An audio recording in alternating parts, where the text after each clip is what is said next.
बोले वृंदावन बिहारी लाल की जय, गिरिराज जी महाराज की जय, राधे रानी की जय, यमुना मैया की जय, जय जय श्री राधे श्याम।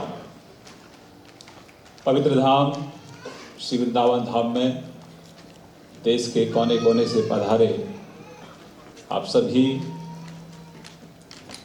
वैद्यजनों का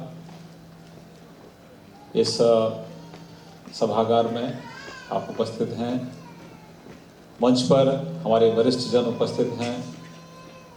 मैं हृदय की गहराई से इस पवित्र धाम वृंदावन में आप सभी का स्वागत करता हूं, आप सबका अभिनंदन करता हूं। मेरे लिए ये बहुत सौभाग्य की बात है कि मुझे आज यहाँ आपके बीच में आने का अवसर प्राप्त हुआ। व्यस्तताएं तो रहती हैं, लेकिन आज का मेरा कार्यक्रम मथुरा का नहीं था, लेकिन कल रात्रि में मुझे इस कार्यक्रम का निमंत्रण मिला और मैंने जब कार्यक्रम को देखा तो मैंने कहा कि ये मौका मैं गंवाने वाला नहीं हूँ। मैं इस अवसर का लाभ लूँगा और आप जैसे प्रबुद्ध लोगों के बीच में कुछ सुनने का भी मुझे मौका मिलेगा और आपका स्वागत करने का भी मुझे यहाँ मौका मिलेगा। मैं धन्यवाद देना चाहूँगा इस पवित्र भूमि से देश के आदरणीय प्रधानमंत्री जी का कि उनके जो प्रयास हैं, जो भारत की पुरातन व्यवस्था है, लगातार उनका प्रयास रहता है कि हमारी जो पुरातन व्यवस्था है, जिस व्यवस्था के तहत हम लोग विश्वगुरु थे, हम धीरे धीरे आप सबके सहयोग से उस रास्ते पर आगे बढ़ रहे हैं। आयुर्वेद में मेरा कोई ज्ञान नहीं है, आयुर्वेद की मुझे कोई ज़्यादा जानकारी नहीं है, लेकिन हाँ, मैं जब 12 वर्ष का था तब मुझे टाइफाइड हुआ था। तो दो पक्ष थे परिवार में, एक पक्ष था जो एलोपैथिक में जाना चाहते थे, लेकिन मेरी माताजी ने कहा कि नहीं, हम तो वैद्य जी से ही दवा लेंगे। और आप विश्वास करिए कि हमारे गांव से लगभग 3 किलोमीटर दूर वैद्य जी बैठते थे। हमारी माँ पैदल हमें गोदी में लेकर, 12 वर्ष का बच्चा बड़ा होता है, छोटा नहीं होता है, साइकिल पर व्यवस्था करके किसी न किसी तरह से हम वैद्य जी के पास जाते थे। प्रोसेस बड़ा स्लो था, लेकिन अल्टीमेटली जड़ से बीमारी को समाप्त करने का था। और वैद्य जी सफल हुए। हमको बार बार जो लगातार बीमारी होती रहती थी टाइफाइड की, पानी के कारण, कुछ न कुछ अन्य कारण, गांव का जीवन बड़ा कठिन होता है। तो मैं तो ये कहूंगा कि मैंने तो आयुर्वेद को जिया है।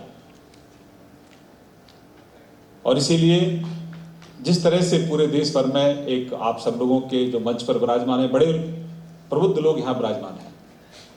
और अभी मैं जब आया तो जैन साहब को मैं सुन रहा था, मुझे बहुत अच्छा लगा कि युवाओं में आयुर्वेद को लेकर इतना जोश है, कुछ ना कुछ करने का जज्बा है। तो मैं तो आपको शुभकामनाएं दूंगा। और इस पवित्र धाम पर आप पधारे हैं।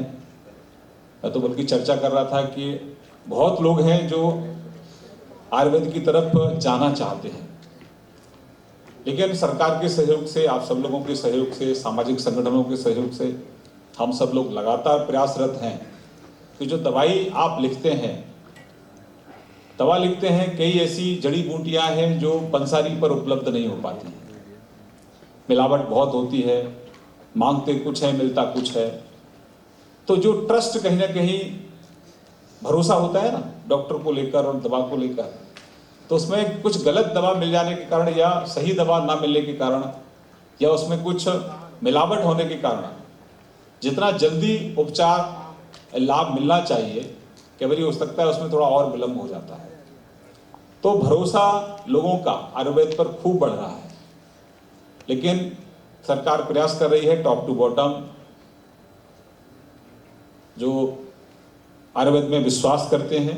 आप तो सब लोग विश्वास करते हैं, इसीलिए सभागार में बैठे हैं, लेकिन जो कहीं ना कहीं एलोपैथी की तरफ बढ़ गए हैं आगे, और उनको लगता है कि हर मर्ज की दवा केवल यही है। ऐसे लोगों को भी थोड़ा हमें ज़्यादा संख्या में जोड़ने के लिए, उनमें भरोसा जगाने के लिए हम लोग भी सरकार की तरफ से लगातार हम लोग प्रयासरत हैं। और आप लोग भी अलग अलग क्षेत्रों में से आप आए हैं, अलग अलग जिलों से आप आए हैं। आप भी अपने अपने जो आपके गृह जनपद है जहाँ से आप यहाँ पधारे हैं, वहाँ पर भी आपका भी जन जागरण का कार्यक्रम भी खूब चल रहा होगा, ऐसा मैं मानता हूँ, ऐसा मैं भरोसा करता हूँ। और यहाँ हमारे जो मिश्रा जी हैं जिन्होंने एक बहुत अच्छा प्रयास किया है, एक अच्छा इनिशिएटिव लिया है, मैं उनको भी अपने दिल की गहराइयों से उनका भी धन्यवाद देना चाहता हूँ। मैं ज़्यादा कुछ नहीं कहूँगा, बस मैं इतना ही कहूँगा कि धीरे धीरे हम लोग परिवर्तन की तरफ बढ़ रहे हैं और हर क्षेत्र में परिवर्तन है।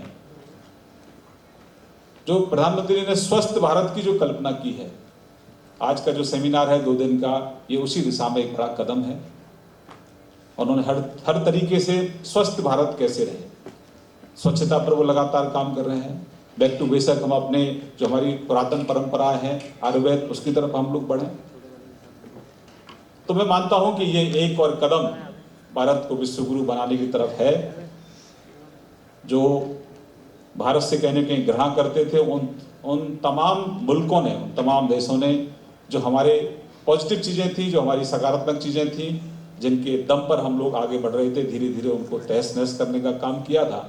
लेकिन आप सब नौजवानों के सहयोग से, जनता के आशीर्वाद से हम पुनः एक बार जो पुरातन भारत की जो परंपराएं थी उनकी तरफ बढ़ रहे हैं।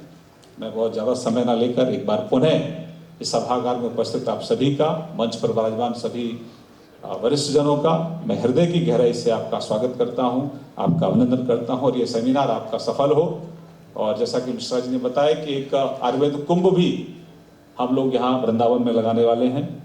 वृंदावन में ना, हाँ, तो एक बार मुझे फिर आप सबका दर्शन करने का मौका मिलेगा, आप सबकी सेवा करने का मौका मिलेगा, आपका धन्यवाद करने का मौका मिलेगा, आपका स्वागत करने का मौका मिलेगा। बहुत बहुत धन्यवाद। जय श्री राम।